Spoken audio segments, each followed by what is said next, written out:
Hello there, James Sharman alongside Craig Forrest, and we are down to the final four at Euro 2020.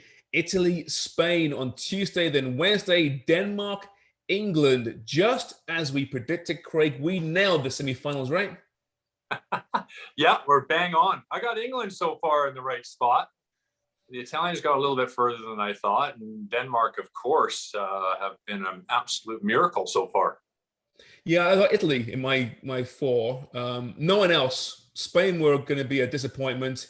England would meet Portugal and lose in the round of 16, and Denmark could have been a good story, but never had them going this far. Let's start with that Italy against Spain match. Italy have been, I guess, the shining light so far at this tournament, whereas Spain have, I think, stumbled this far. Good for them, but haven't been great. What's your thoughts on this one?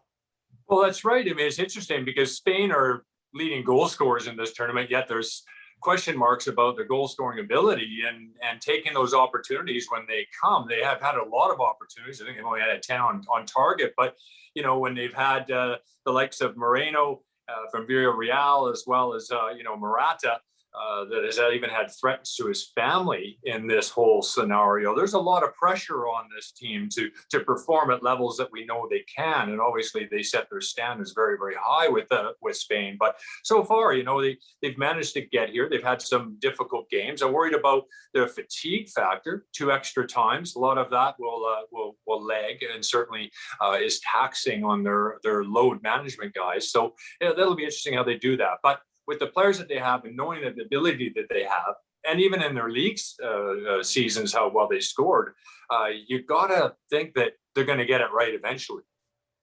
As for the Italians, I really noticed some of that vintage cynicism creeping into their game late against Belgium. And fair enough. I mean, that was a compelling match and they were full value to win that one. But we saw the time wasting, a bit of diving. Most champions need this part of their game. And despite Italy being this fun team to watch nowadays, they still have that, don't they, in their DNA?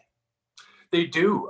But, playing international football as long as I have and played just about everywhere, if you want to win international matches and if you want to do it any way that you possibly can, the Italians will do it. They'll find a way. I think they've actually proven in this tournament that they can play just about any way that they have to win a football match.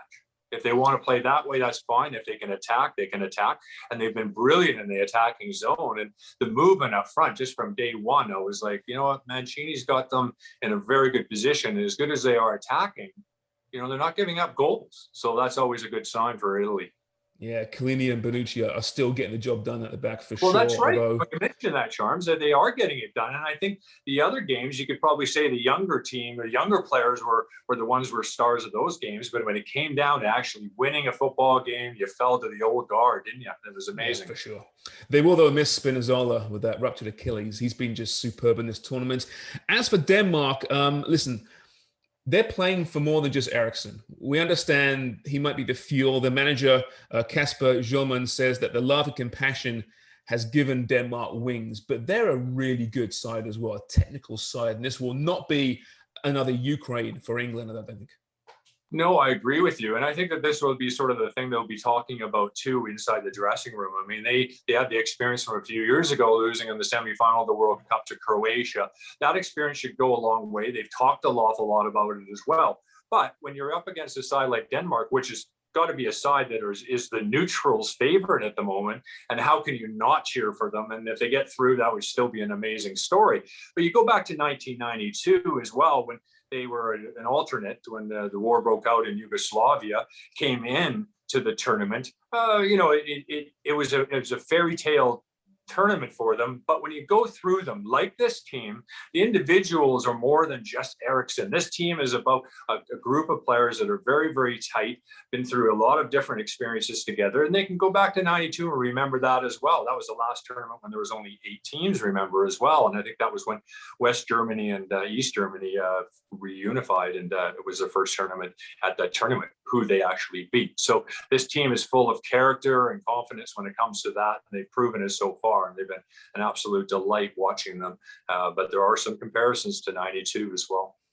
As for their opponents, England, Craig, I've watched this team for a fair few years. The good, the bad and the ugly, this is a really good team. 0 goals against. Harry Kane scoring goals once again. Raheem Sterling's maybe been the player of the tournament so far, certainly in the attacking third. But it's England. Do you feel this team is different to those previous editions, or are we going to be disappointed against Denmark? Well, I mean, there's always a chance of being disappointed. Let's face it, this tournament is a difficult one to beat, whether you're home or you're away. But it is England's to lose. And that puts an awful lot of pressure when you're, against a Danish side that absolutely had 0 to lose. 0. They're going to be heroes no matter what. If England lose, those guys are going to take a beating from their club teams at every city they go to other than their home grounds. You know how difficult that is. That's a ton of pressure. Are they different, these guys? I think they are. I think they have a strong exterior. I think they have that young and youth and ability to be able to let this bounce off.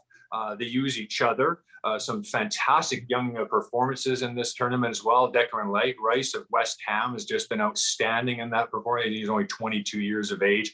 Kane's, like you say, he's coming now into the prime of this tournament and coming in with that great confidence after scoring so early against Ukraine. And of course, Sterling's been fantastic. And defensively, the question marks over Pickford, I think they've been answered so far. He hasn't given up a goal and played pretty solidly, let's be fair. Well done, by the way, sliding in the West Ham reference there. I thought you might find a way somehow. Craig, thanks very much. We'll do this again on probably Wednesday when we know the final and look ahead to Sunday's final at Euro 2020.